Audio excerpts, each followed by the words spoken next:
Dave Campbell's Texas football official recruiting analyst. We are happy to be joined on the phone for our weekly visit with James Lott. James, how you doing this week? Fellas, how are we doing today? We are doing just fine. This week, you wanted to focus a little bit on the defensive line crop. Last year, obviously, there's that one big headliner with Ed Oliver, the Spring Westfield defensive tackle, now the Houston Cougar. Compared to maybe last year's defensive line crop, how would you assess this 2016 crop or 2017 crop rather of defensive linemen? I think this group's a little better. It's going to have a combination of interior guys and a lot of rush ends, which is a couple of the guys I'm going to talk about today. One of the guys that's very impressive is a kid named LaGaryon Carson. Mm-hmm. And this kid is right now committed to Texas.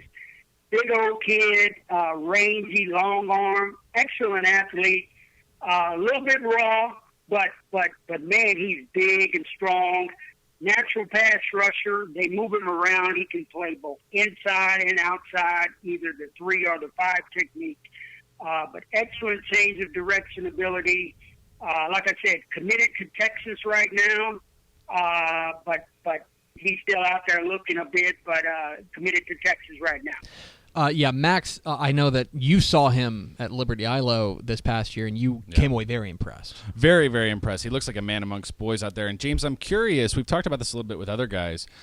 How does the size of the guys he's playing against affect how you're kind of judging his skill set? Because he really is playing in a smaller classification compared to some of these guys we're going to talk about after him.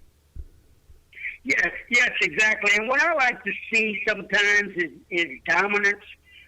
From a kid of his caliber when he's playing against his competition. But you know as well as I do at in Texas, the high school football is so good that sometimes going from the 4A to the 5As to the 6As, there's going to be great athletes and great football players across the board. But he's definitely one that stands out when you cut the tape on him immediately. You're like, who's that guy? Where is he going? Oh, yeah. So definitely one to keep your eyes on. Like I said, committed to Texas right now, one of the stronger prospects in the state.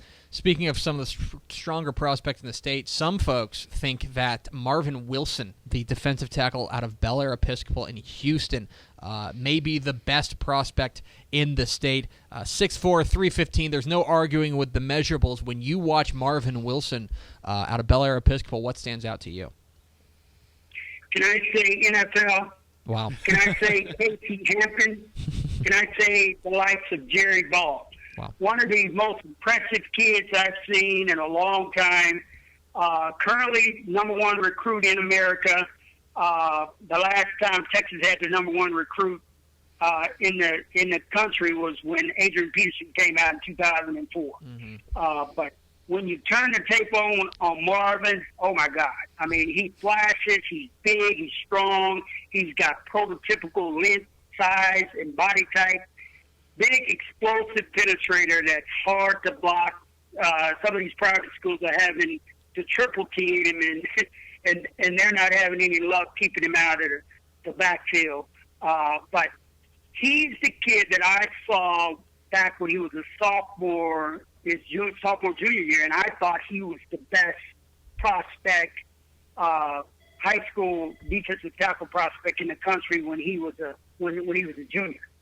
But by far, I saw him up close too this past weekend. I went and saw him at the Rivals Combine down here, and walked right up to him, and boy, that kid is impressive.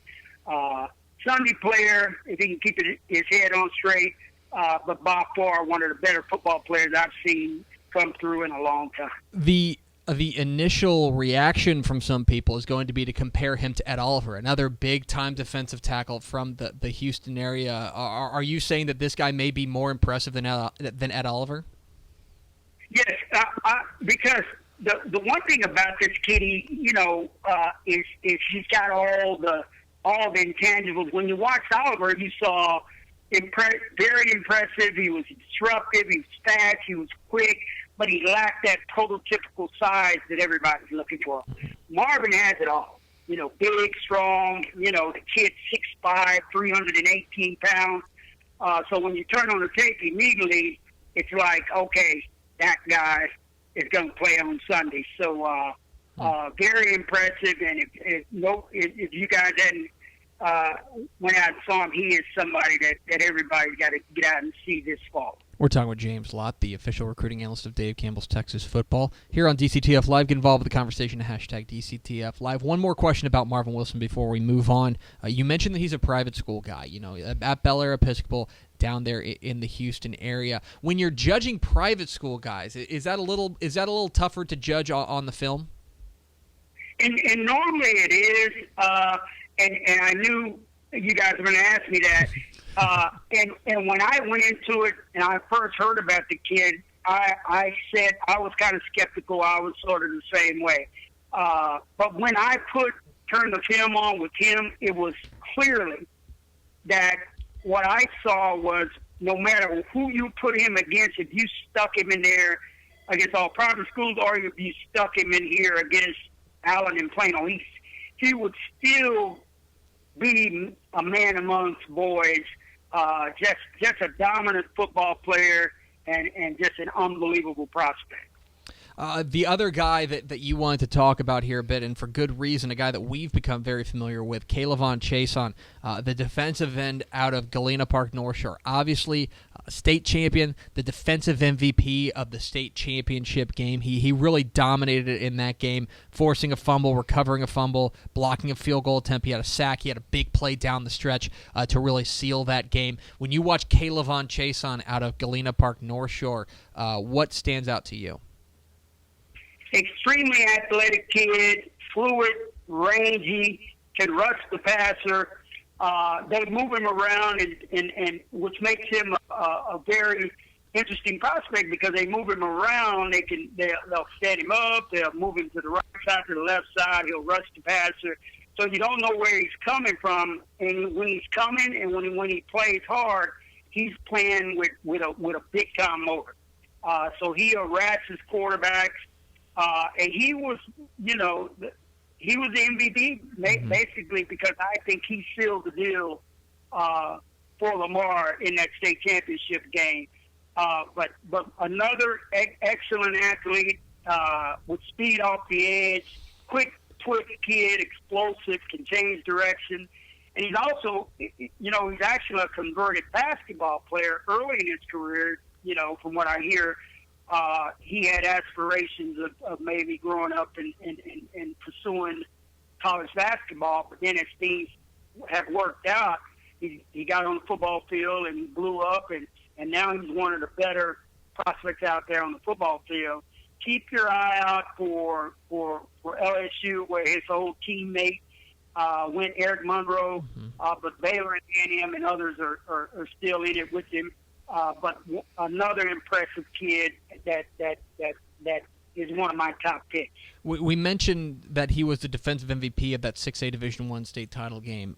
Obviously, that's a guy who is not afraid of the moment. He's not afraid of the big game. When you're kind of judging guys, and obviously these are all top-tier guys, when you're kind of sorting out the top-tier guys, and it's a matter of degrees, does that play into effect? Does that play into account with a guy who's not afraid of kind of the big game? Right, and absolutely. And I look at that, the big games. I like also to see some of these kids against the better competition in some of the camps because you kind of see how these kids are going to compete against the best in the country.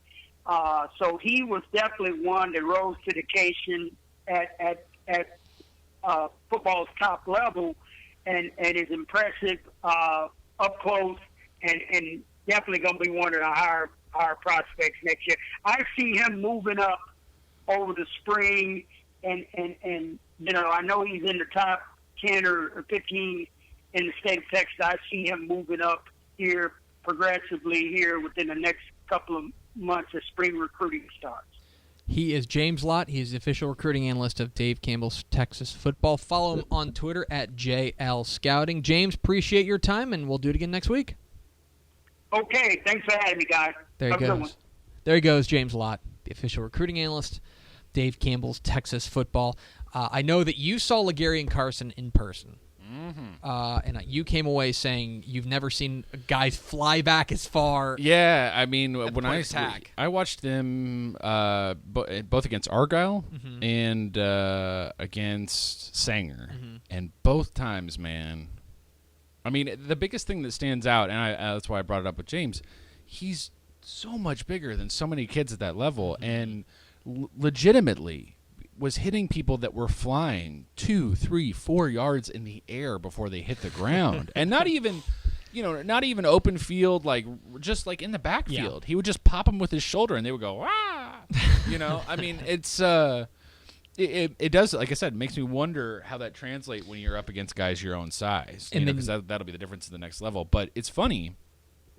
Obviously, everyone knows about Marvin Wilson, right? I mean, he's ranked so highly. But the person I told you before when this started, watching film, one of these guys watching his film, he really jumps out as like, whoa, it's Chason. Yeah. He is so lanky, he is so fast, and he just seems to glide past blocks. I mean, it's hands, arms everywhere.